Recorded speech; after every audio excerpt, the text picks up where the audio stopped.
Amid this national discussion on the future of policing, a group of bipartisan lawmakers are also now trying to craft a compromise on the Capitol to get the George Floyd Justice in Policing Act past the Senate.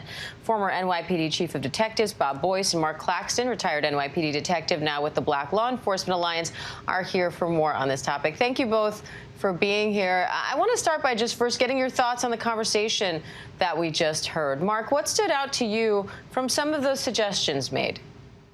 What stood out to me is that you had a group of professionals who are really discussing how do you go about reimagining police, reallocating resources, enhanced community relationships, developing programs outside of traditional policing responses for non-traditional incidents, utilization of mental health professionals. They even spoke about the Boys and Girls Club. So what's interesting is that you have the practitioners, the professional practitioners, telling you that a reimagination is not only possible, but necessary. And Mark, I'm curious, this is a discussion had with higher ups in these departments, and they know they're on television having this conversation. What happens behind closed doors when officers are talking about everything that's going on? How do those conversations sound? Well, those conversations sound just like the conversations you just played. The difference is that too often what happens is the toxicity within the policing culture tries desperately to quell those conversations, to really push back against the idea of reform, of changing, of evolving. And that's where you have the opposition. It's not necessarily from the practitioners, the professionals. It's from the unions and those people who are interested in maintaining the status quo, which has proven to be not too effective. And Bob, I'd love your take on that. And also, I wonder, with so much attention on Derek Chauvin's guilty verdict, could this be an opportunity to improve things? How can police take advantage of that?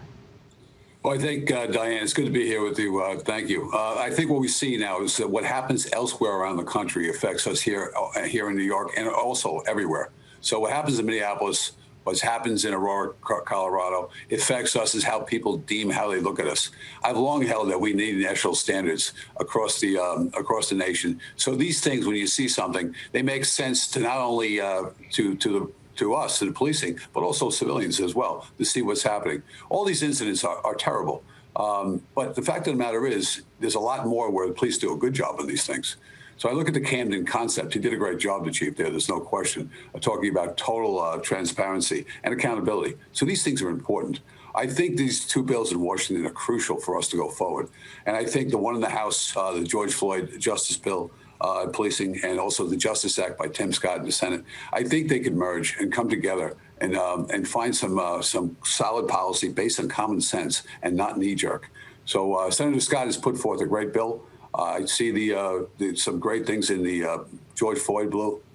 Nobody should be doing chokeholds anywhere in this country. Makes no sense to me at all. Ban racial profiling.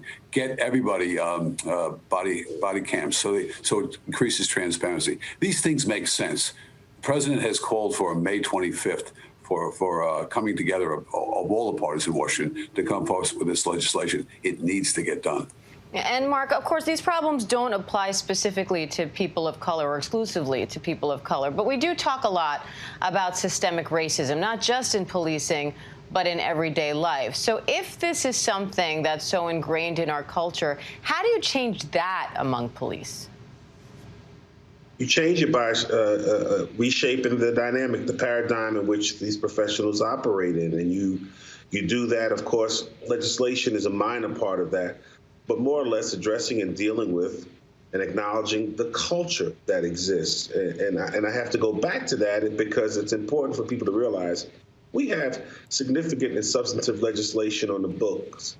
We have in each department some really significant rules and regulations. For example, chokeholds, banning chokeholds, et cetera. But until you get to the point where you kind of mediate or resolve the conflict between toxic culture and legislation or rules and regulations, you find yourself in this constant battle. And it's far past time that we begin to really have open and honest discussions about the role that race plays in policing, in the criminal justice system, and then take steps to move forward. And the last point is Justice and Policing Act.